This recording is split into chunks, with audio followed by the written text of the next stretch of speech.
Thank you. Thank you, everybody. Thank you. This one's mine. Right, that won't be confusing. You took away my first line. I was supposed to introduce you. I love how there's all these comfortable chairs and you went with this. I mean, we should have rolled out some of these, right? These big comfy ones. The cuddle class won't move. They're bolted into the floor. Because I would have stole it. That was. I would take that home. Yeah, that's right. That's great. That was the first option. So, Joe, thanks for being back. Oh, you got it. I love it. You can't keep me away. You tried multiple times. That was the joke I was going to make next. I got nothing. So, I met Joe a number of years ago at a San Diego Comic-Con. No, New York Comic-Con. New York, yeah. And then... it was a very memorable moment for you. It was. You were in the wrong coast. Well... We were in, it was New York Comic Con. Yes. We were on a panel together. We did. And I had no idea who you were, and still didn't after the panel. And it wasn't until San Diego Comic Con that I got to hang out with you for the day. Yep. And I think Christy, I took a photo of you and sent it to Christy, and I was like, do you know who this guy is? And boy, did she. And... It was then hanging out with you. I was like, oh, this guy is famous for something, because I watched people walk past our booth and freeze mid-step and yell out Joe or a catchphrase of some sort. Joe or Larry is pretty much Larry. what I get called out every time. Yeah. And it struck me how engaged you were with people, and obviously we spent a lot of time just talking about what various stuff we were doing.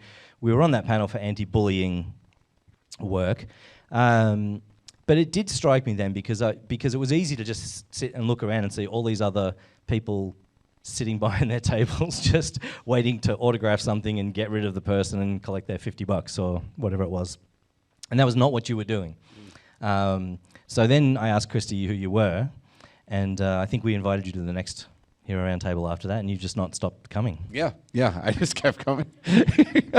Every year I would just like look online. I'm like, hey, what's the dates? And you're like, I'll let you know. And I'm like, let me know.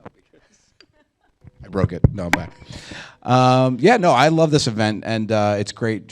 I love both parts of it. I love being up here, but I also love being there and listening to all the wonderful speakers. That's one of my favorite parts. I try to clear my calendar to be here for a couple of days and be part of the magnificent event you've put together. And I always tell people about it. It's always on my schedule, and I appreciate you having me, and I appreciate everybody coming out to make the world a little bit better. So, good work, friends.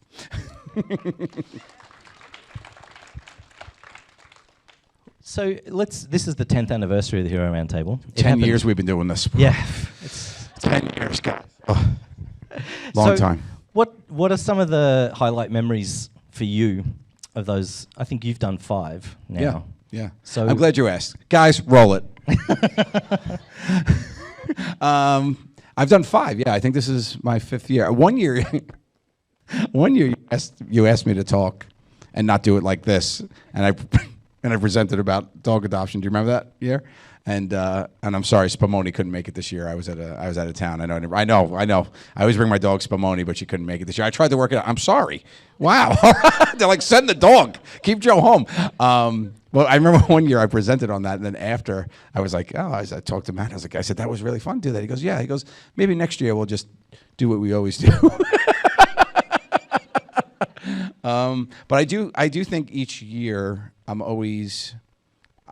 as excited to meet the speakers and spend time with these magnificent, extraordinary people that you put together every year, and just hang out, spend time, trade stories, because it invigorates you in a way when you see people. It's contagious, I think. The energy of this room and this event really just changes your, I would say, programming a little bit, where you leave here. Like, if you don't want to leave here and do something better, I don't know if you came to the right place, because everybody that walks out this door is like, I'm going to do it. I'm going to solve homelessness. That's it. That's all I got it. I'm just going to go home and do it. I think it's a big thing. And for me, every year when I come back, it always is like a important time in my life to go and figure out something after this. And I really, that's my big takeaway from this. So I think every year it's kind of like addictive. You want to come here and you get that feeling that you can make a difference in the world, as big or as little as you want.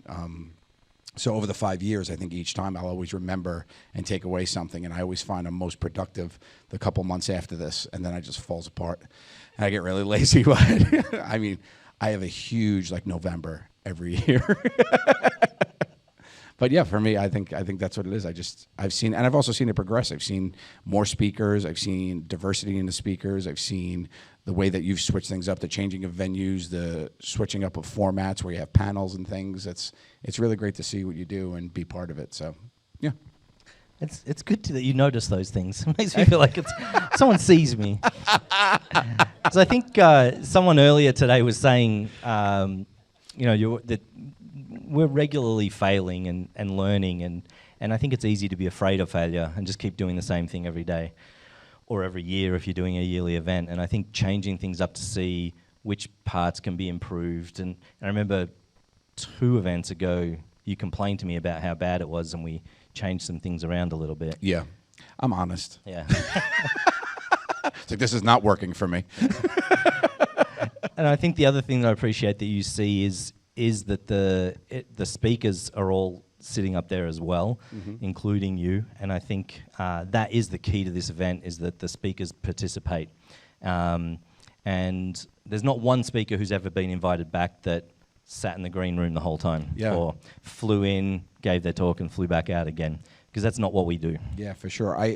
I do remember, what was it, 2 years ago or whatever, 3 years ago, I think it was, there was a green room, and we were sitting in the green room for a second, and somebody was getting a talk, and then I was like, I went back to get a drink or something, and the green room was empty, and I was like, this is great. This is the best part about this, because I've been to a lot of events where people just go to do what they're there to do and not care, but you have as many like seats filled by the speakers, which is great. I really love that about this. It really is a community you've created, and it's a bunch, when you get a bunch of people that want to do good together, good happens. So, thank you. Yeah. Yeah, I like being appreciated.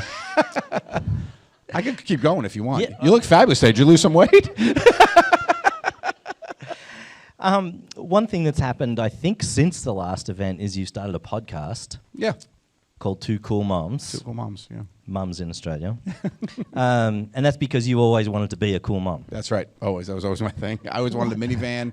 I wanted to go soccer. No, I do it with my co-host Steve Byrne, who's a fellow comedian of mine, and him and I both had really cool mothers who gave very good maternal advice and were big parts of our growing up. And Steve and I quickly became each other's confidants and consiglieres about things. We valued each other's feedback and stuff. And I had been going through a tough time over the past couple of years, and he was been there for me. And we always just talked about our moms, and I always wanted to work with him. And when my schedule opened up, I was like, let's do a podcast. And we started doing a podcast. It started called, he's Korean and I'm Italian, and we called it Yin Yang Parmesan. And because we didn't know what it was, we're like, let's just talk and see what happens. And we found that we were always talking about our mothers and also giving advice. And I was like, you know what? Let's do something else. We'll call it Two Cool Moms, and we'll take questions and dilemmas from fans and solve everyone's problems, because it's so easy to do. So that's what we do. We spend the first half of the podcast talking about anything and everything because we're comedians, and then the second half we solve these dilemmas to the best of our abilities. We've done some good work. We've done not some great work, but it's always entertaining for sure. So yeah, it's been really fun. We actually just got picked up by iHeart to be iHeart Podcast Network. Yeah, so that's where we're on. Yeah, that's a pretty big deal. I'm excited about that. So we just actually got iHeart's like a big thing here. But yeah, so that's why we actually had a hiatus while we were working all that out, but we'll be coming back next month. So, yeah. So what do you do in your daily life to be a cool mom? I think mostly I go to Target a lot. Look for deals and steals. For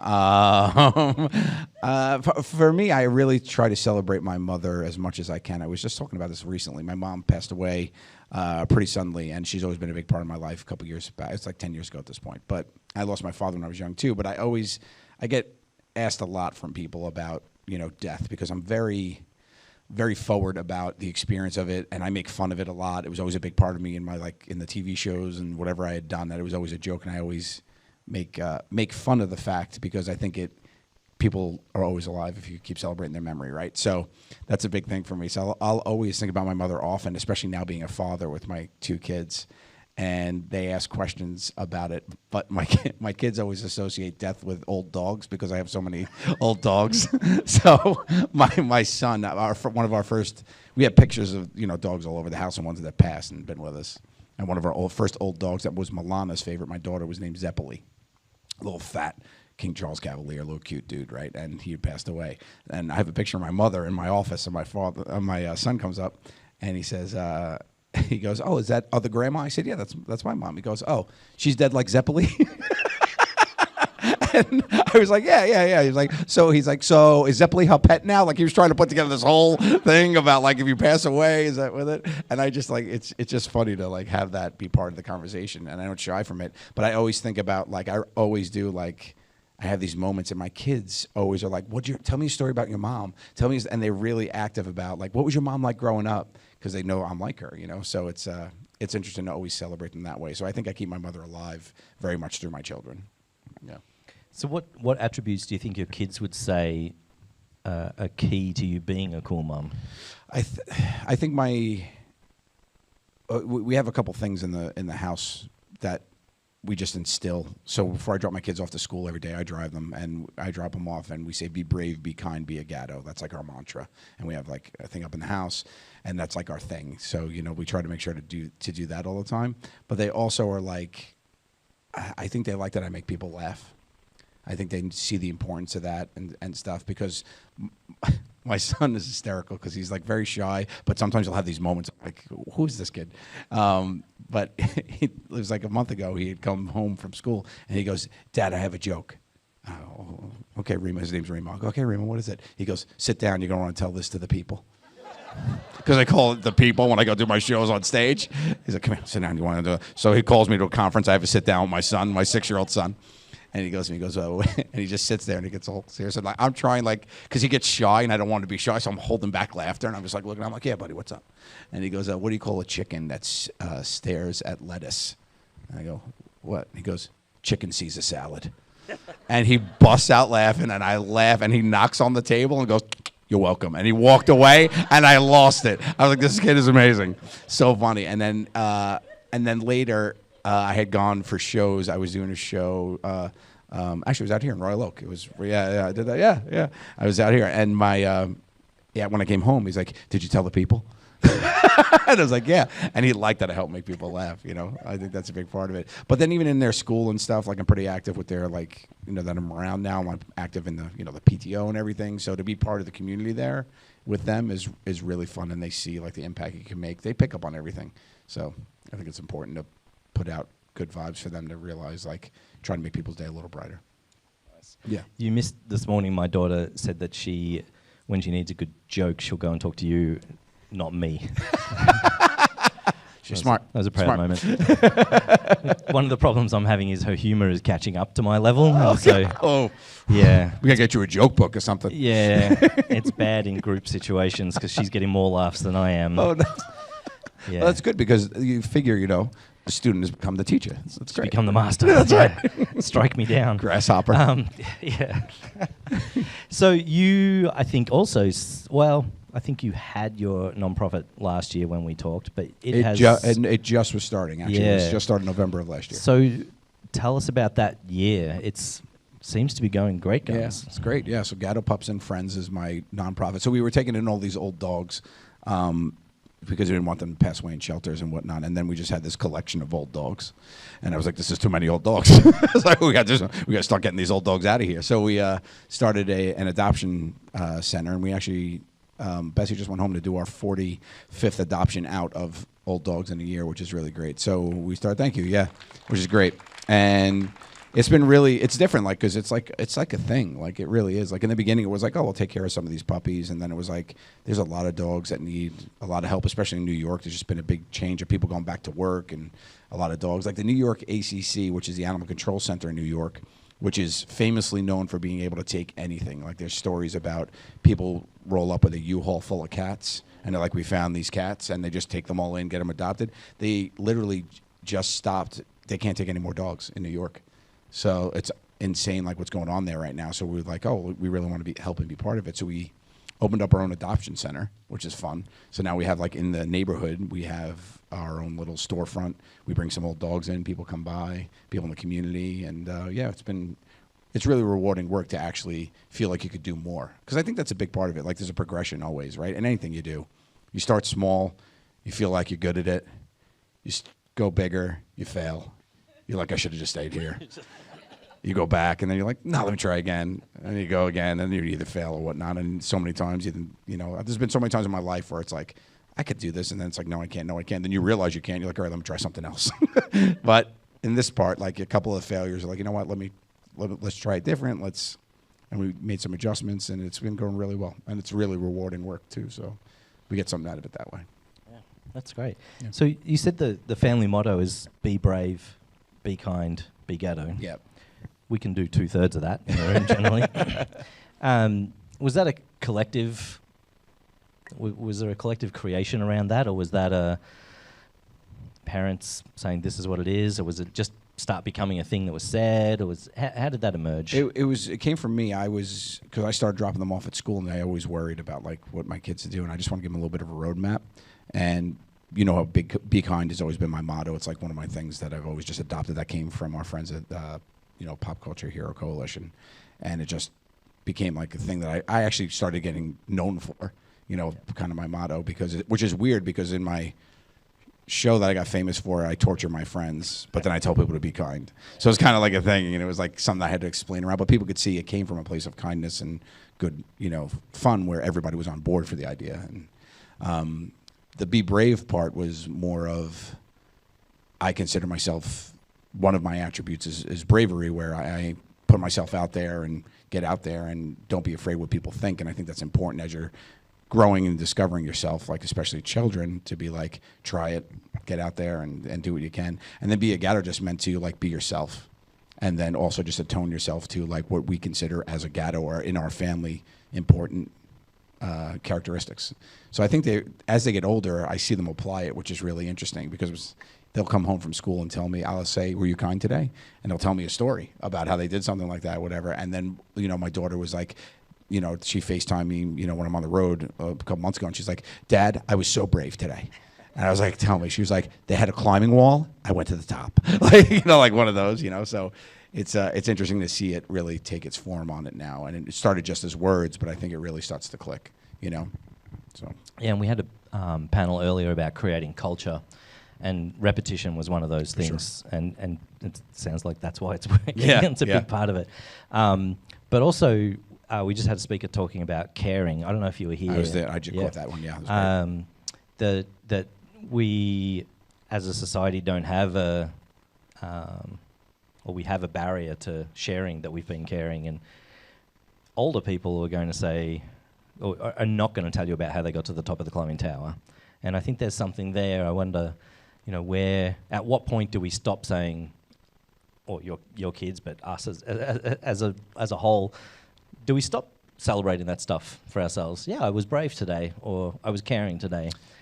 I don't think you do. I think there's a difference between celebrating it. Like the braggart thing was pretty cool. Like I see that, and I see it from both sides, because there's always a thing, and it's something that always about, especially coming from a collaborative environment growing up, also with my career, but nobody is going to take as care of yourself as much as yourself. So like that's an important thing to do. So the ownness of making sure you're staying true to what's important to you, putting out to the world what needs to be put out through your lens, I think that's important. So I think you get out there and celebrate it as much as you can, because there's a part of, why are people saying that? You have to look at it. Why are people saying that? Are they just throwing their negativity at you and they're trying to dim your light? Then those people, get out of here. I don't care about you. But if people are being like, dude, take it easy. You're coming across to be, your ego's getting a little crazy. That's a personality trait in you that you might need to adjust, which is a good thing coming up with my friends, because we kept each other humble. We were just together for a friend's wedding, and we were just talked about how crazy our year 2017 was. We played Madison Square Garden. We got the green light for our movie, and then we played the O2 in the UK, and we did a UK tour. And those three things all happened in the same year, which is insane for anybody to happen one of those things over their lifetime. And we all just kept each other in check with it all the way. So it was just like 4 normal guys, just these things, fun things are happening to you. I think it's important in your circle, whoever your friends are, to take stock in people's feedback. Like certain people should be able to tell you to calm down. I think that's important. And you should be that sounding board for people as well. And you should seek some of those people. 100%. You should Yeah. go and find them if you haven't got them, right? Yeah. And, you know, the first thing when somebody tells you something, too, right, your defense goes up. It's like, you don't know. You're jealous. Whatever, you know, whatever it is. Like, jealous of what? You know, it's like you got to stop telling people that you're cutting down trees. But I think it's important to take feedback honestly first and then realize why it's coming your way. So you mentioned these friends. They're on some sort of TV show with you. Yeah.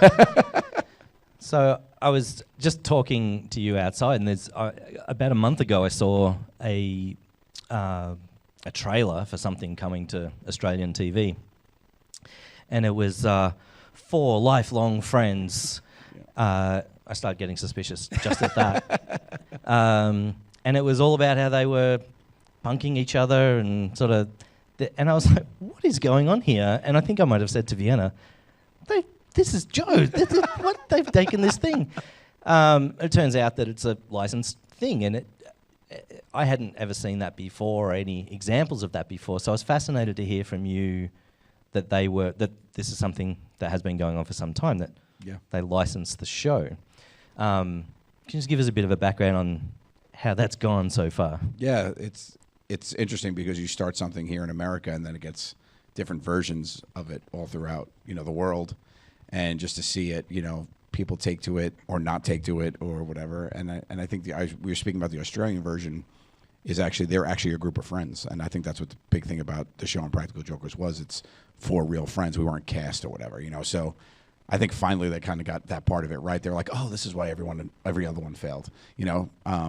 So to see that it happens, but just for the idea that you've had with your friends and this little thing that you filmed the first time on your iPhone to show to a network and be like, hey, this could be funny, and then to be like, yeah, and then now it's being made literally across the globe, you know, successfully. It's pretty weird ride, you know. Yeah, and I think what stood out for me is that they got some comedians to do a show who didn't know each other, didn't have that rapport or even any of the historical stupid things that you've done in the last decades. And that really reminded me of something that was mentioned earlier too, is about being genuine. And I think starting with that show, you've probably had lots of opportunities to not be genuine, let's say, or pushes to do something differently. Can you speak on that a little bit? Because that really hit hard when you... Didn't hit hard, but it was really like, I mean, it's 4 friends. That's what the show was.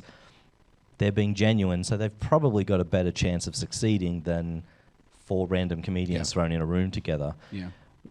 How have you resisted, or have you needed to resist that change in being genuine about what the show was about? I've had not to change because I don't think it would have worked if I had to be anything but genuine, because I'm not an actor. I'm not good at that. I've tried and failed terribly multiple times at like trying to like do things like that. But I think it's not for me. And the thing that about about how people know me is that when you see Joe, it is Joe. You see me on screen, you see me here, you see me on the street, it's Joe. It's the same sort of thing. And I think it also helps that I got famous later in life. You know, I was 34 years old when I got on TV, so you're already a person. I'm not like a Justin Bieber coming out of the, you know, like a 12-year-old kid. All of a sudden the world knows me. So I think you're formative a little bit. But I think being genuine is super important. And when you look at it, because when you become in the public eye, you'll hear stories all the time about how, I met so-and-so and they weren't nice. Or, I met so-and-so and they were so much nicer than I thought they were going to be. So I think it's really important just to, you know, be who you are and be consistent. I think consistency is totally key. You know, of course, I'll have off moments and stuff when I'm, you know, in a mall or something, or my kids are giving me a little bit or something, and I'm not feeling like taking a picture right now, and I have a moment like, I'm sorry, I'm gonna, you know, I'm being a dad right now, yelling at my kid about throwing ice cream at his sister. You know, so like those kind of things happen, you know, but they're few and far between. And I just think it's just be your authentic self and people gravitate towards that, and it becomes a talking point about the type of person you are. I think the biggest compliment I get from people, or I love when I hear about people, is, "Oh, he's so him." You know, you get that all the time. It's like, he's just Joe. Like, or he's just like, if you're just that person, like, that's a real good way. If people can only describe you by saying your name, you're doing something right. Yeah. Yeah. I think that's one of the things we encourage here, and you mentioned it before, is to go and do something after you've seen this stuff. I think being genuine is an important part of that. And we've seen that here before too, with people that have talked about the things that they were doing and they were them. But I think we've seen some people too that probably were acting or putting on a role. Mm-hmm. How did that come to you? Was that a cool mom moment that your mom was encouraging you to be genuine, or how do you, and part of being a grown adult when you started was helpful, because a lot of us have sorted out who we are by 34, not everyone. But where do you think that came from? Because it is such a key piece to success, to having people around you, to making things work, is to be unsurprising. Like, people should know what they're dealing with. Yeah, I think a lot of it's accountability too. It's like, I did a lot for years of self-analyzation of, like, who is this person I'm putting out into the world? Who is this thing? I used to do this dumb thing every year. Me and Murph did this thing called a motivational plan, where we wrote down, and I still have them, and they're hysterical to look back on, because every year I used to write some of the stuff I would never get to, and I would just always write the same thing, and it sort of became a joke.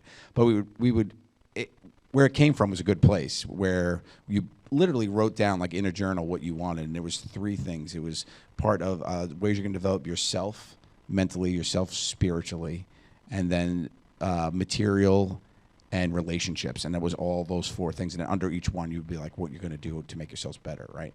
And for some reason, all the time I put study Greek mythology. Because I was a storyteller, and I was like, there's nothing like Greek mythology. Everybody knows, like, the best stories of Greek mythology. So if I can understand that, great. And I bought so many books about Greek mythology, Barnes and Noble, for no reason, just so many titles. The Greek gods and their stories. Who was Achilles? Like, all this stuff. Never read them. Never even opened them. And every year I would just write that. But I think every year, like, there was a lot that I checked off. And one of them was work on your arrogance. Because the thing that I fell into was, I'm very quick-witted. I love to make people laugh. And this also stemmed from when I was younger. I would make people laugh at the expense of laughing at someone instead of laughing with someone. And that was a big thing for me. And my mom, you know, we would have talks about it, and she's like, just make sure everybody's laughing. That was her thing. Make sure everybody's laughing, you know, and you're not picking on one person. So that's where a lot of self-deprecation comes from, I think, too, where it's like, you know, you always make, you know, I'm pretty easy to make fun of myself, too, anyway, but it's just like things like that are good barometers for me. I was like, okay, I want to make sure everybody's laughing. But I think it's really to look in the mirror and just be like, what kind of person am I? What are people thinking about me? You know, what are people saying? To a point, because it's also, who cares what other people think if you think you're putting the right thing out on the streets. But make sure you listen to the feedback, again, of close people that you trust. On the streets. On the streets, yeah. You got to watch your reputation on these streets, Matt. Yeah. It's important. I like that. You sound surprised that I said something good. That's why I love coming to these things. He's like, that's why I asked him to come. I just need one thing. That's really just smart, one thing. Joe. He's like, there's our soundbite. We're great. That's I love that advice from your mum about the make sure everyone's laughing, because I think a year and a half ago, after COVID, our first trip out of Australia, I think, was to San Francisco with a lot of the gang that's here that puts this on. And Vienna, my daughter, came when we got back. No, I think it was when we were in San Francisco. She said, man, all your friends are laughing at each other, but like they're all fine with it. And at school, that was not what was happening. It was one person definitely wasn't laughing. Yeah. And I think that is, you know, what we look for in our group is that we're all laughing all the time. Yeah. And you've seen it backstage before. It's a group that is authentic. Everyone in the room's authentic. For sure. Yeah.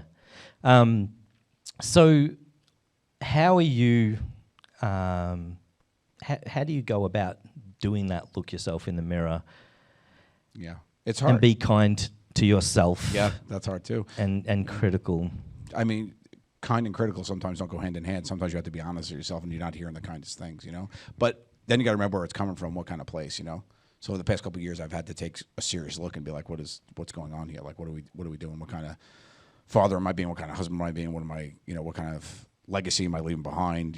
Is it all about work? Is it all about whatever? So it was like it really took some, you take some time to look at those kind of things, and it's not easy.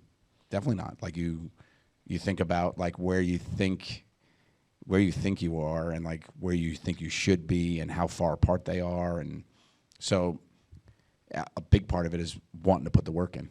You need to put the work in. Nobody's going to do the work. Nobody cares about the kind of person you are. You know what I mean? It's you. It's going to come from you, and you're going to set the example on these streets. So I think you need to realize that and put the work in.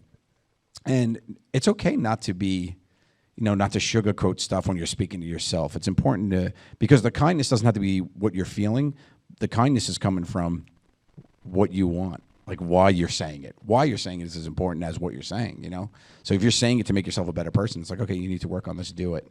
And it doesn't have to be insurmountable. Like I know a lot of times I'll hear from people like, I have to change, I'm all this stuff. It's like, what's one thing you could change today?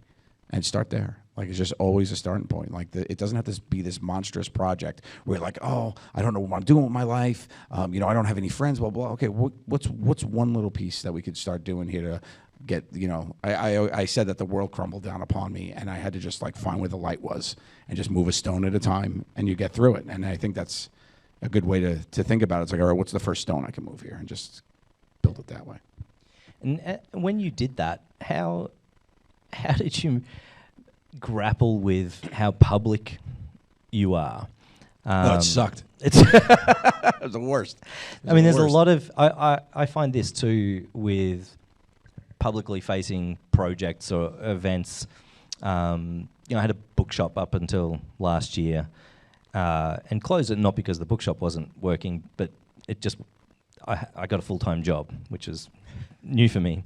Did you have any titles on Greek mythology? I would have bought some. Someone kept buying them all. Who is Joe Matto in New York that's buying these and shipping them internationally? Every time one comes on the shelf. But I think it was, it's really, and I have had some practice leading up to this, but when you finish something that has a public-facing presence, it can be hard because people think, failure, what a public failure. Yeah. So how do you grapple with that?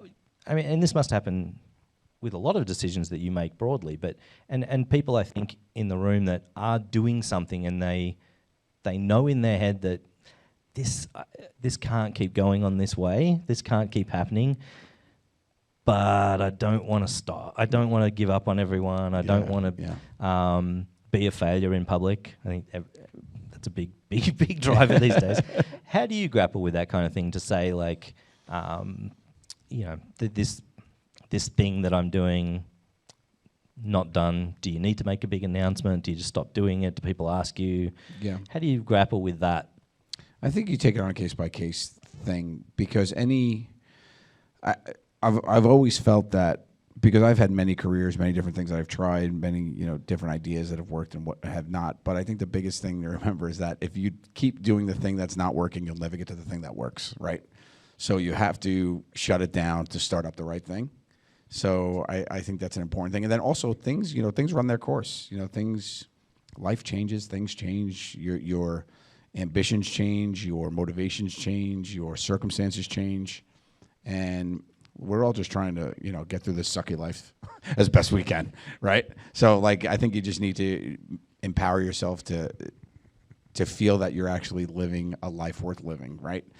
And being in the public eye, it's funny because being in the public eye on my magnitude, but with social media, everybody's on the same level, right? Because if somebody's got a Facebook page, all your friends and family know what's going on, and that's your world, right? That doesn't matter. It doesn't matter how big the world is. It's a little world, I remember me and Bessie went to get, when we were separated, Bessie and I went to, we had the kids conference, for the teachers, so we both went, and then we went to get food after, and it was Us Weekly. It was Joe Gatto and his estranged wife reconciling. I was like, we got a burrito. Who you kidding? So it was just so weird. But you tune that stuff out because nobody knows what's going on. but and I just started calling her. I kept addressing her as my estranged wife, and I changed it in my phone to estranged. So when she called, I was like, "Oh, it's estranged." She's like, "Stop it." But I think I think the biggest thing is it's as important as a spectator to people, and you really truly never know what people are going through ever. Somebody's parents sick, somebody's kids in trouble, somebody is contemplating suicide, all this stuff is going on. So from that side of it, you need to remember that and act accordingly. And on being on the person that's dealing with all that stuff, I think you just need to navigate that as best you can.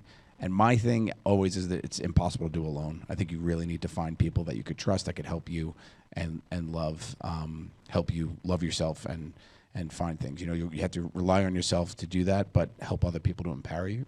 So I think that's important. I think life's too hard to go at it alone. So I think that's a great point. Your second great point. Well done, guys.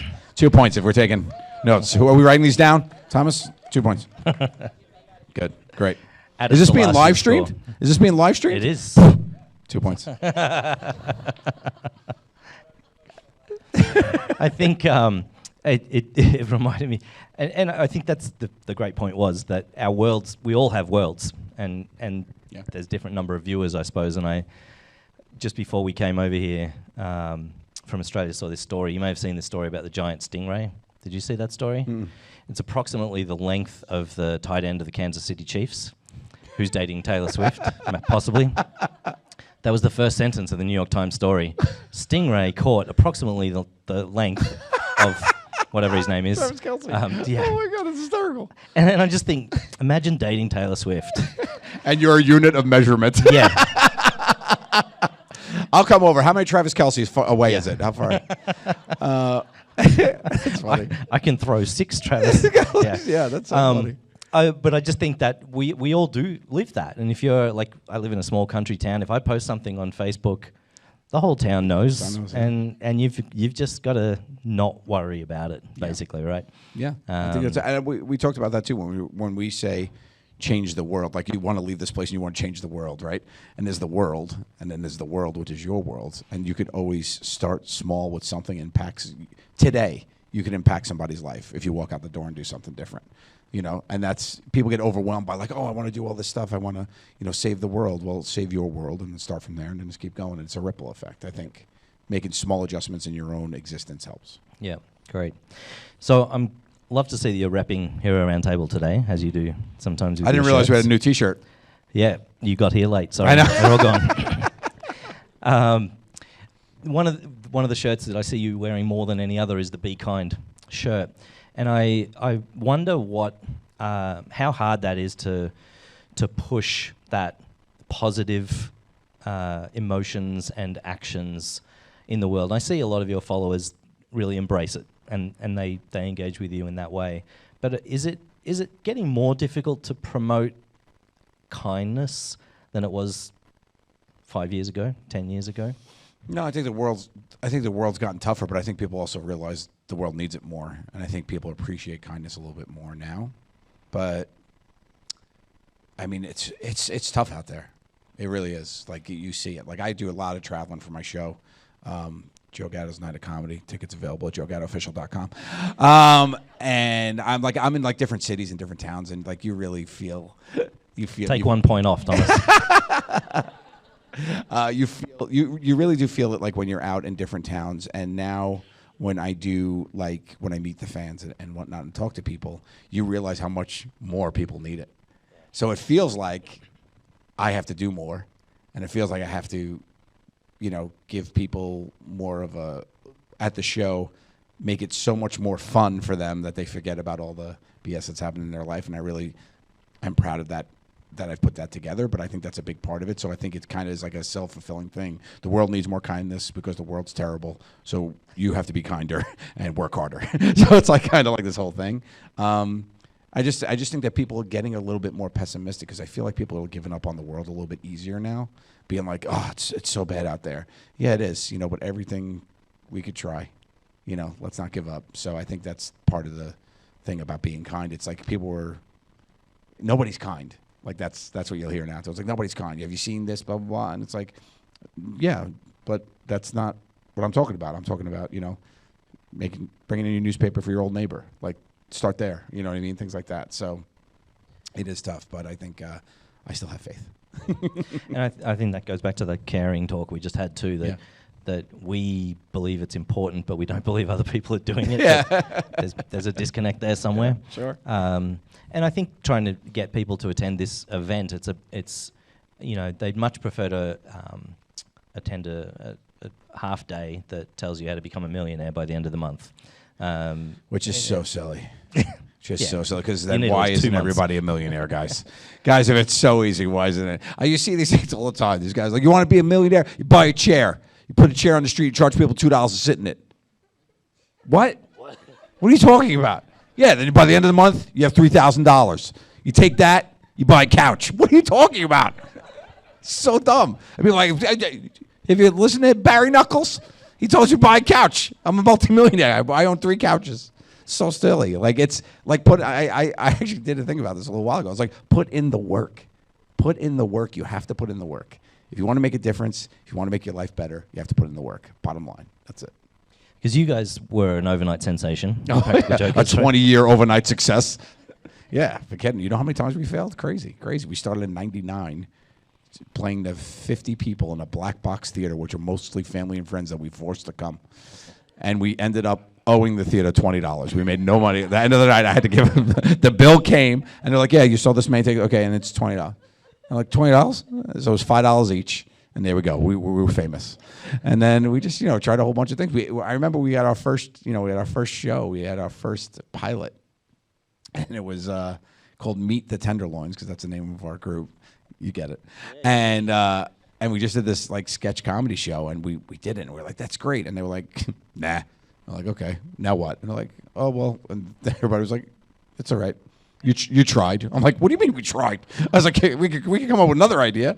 And we just kept going, and the next one failed, and then finally Jokers, But it just came from resilience, I think, But you have to put in the work. You had to, like, and that was another thing, too. We were looking at it, and I was like, I remember the talk. We were sitting there, and I was like, we're just not funny this way. We're just not as funny this way. We're funny, but we're not as funny. We're not our potential. And that's when we came up with, like, why don't we just do ourselves? Why don't we just put a camera on and be ourselves? How do we make each other laugh? And was it. We were being genuine, like you said earlier, And we put the work in by not letting people tell us we're not funny for 12 years. Well, I think perseverance is an underrated attribute these days. I think people are looking for that instant success. And I think we had a panel earlier of Gen Zers who probably their combined age was mine. And they, I think that's, and they weren't average random Gen Zers that we picked up off the street. They're a pretty special group. You put a sign out. Gen Zers, yeah. Want to talk? Come in, get popcorn. But I think what strikes me with them is that they do the work. Sure. And that really makes them stand out. And I think increasingly young people who do the work now are going to benefit in 10 years. Sure. It's going to be a big difference maker to do the work. Yeah, it's also like the ethic, right? You're developing as a younger generation to be like, oh, the results happen when you put the work in, not just being handed to you kind of thing. It's like, it's also pride that comes with it too, right? You put the work in, you see your results, it's like, this is fantastic, We've gone over time, which is pretty funny because this is the first time I didn't prepare any questions. Did we? Oh my Well God, it's done, 9:30? How'd that happen? Have you got any final thoughts? Again, so this is your 5th anniversary of Hero Roundtable. Yeah, I'm half the age. You're I'm nearly half there. your age. It feels it. It doesn't look it. Any final thoughts? And I think a lot of the speakers today have done a good job of finishing with a call to action. So to summarise what we've just said off the top of our heads, how would you leave people today? I would say, let's do a fun exercise. Open up a journal.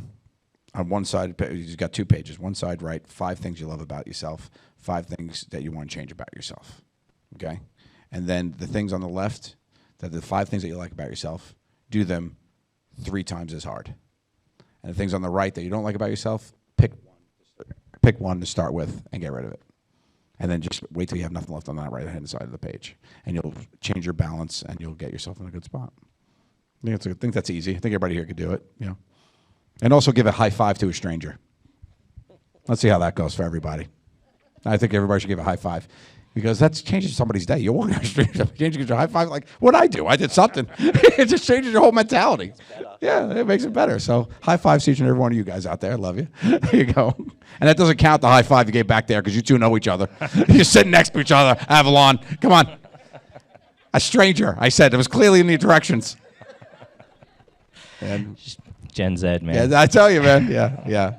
And cheers to you, buddy. 10 years is unbelievable. You've done unbelievable work. I'm proud to be here. And it's not lost on me. What you do is special, Matt. And thank you for letting me commandeer it for 5 years.